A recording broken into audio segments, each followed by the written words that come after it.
Naglabot sa 22 tanan ka mga tricycles ang na-impound sa Iloilo City Traffic and Transportation Management Office kung ICTTMO sa ilauna nga hugnat sang anti-colorum operations sa tinalikdan nga semana. Suno kay TTMO Head Mr. Oldarico Garbanzos, ginakabig nila nga nangin madinalagon ng ilang kampanya kag naghatag sa mabaskog nga pagpahanumdom sa mga drivers nga magparehistro kag magkuha sang ilang nga prangkisa. Magluwas sa tricycles na ka-impound man sang 36 ka mga e-bike, isa ka sikad kag 4 ka mga angkar-angkar, kag sa kabugusan nagdangal sa 65 ang mga nakupiskan nga salakyan sang TTMO. Sarang naman nga makuha sang driver ang ilang motor sa impounding area kag magabayad sang penalidad nga hindi magnubo sa 1,000 ka pesos.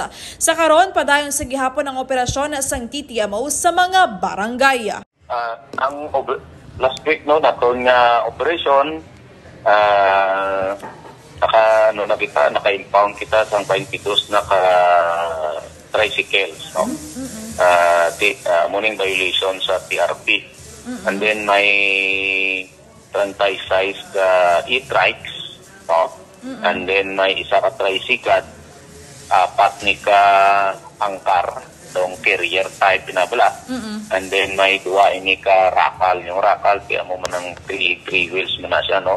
We have a total of 65 based ini sa records ang amon nga transportation section. Report nagikan sa Iloilo City ini si K5 Jenny Kauyunan para sa Kampiyon na Balita, Serbisyo Publiko kagalingawan sa Iloilo, K5 News FM.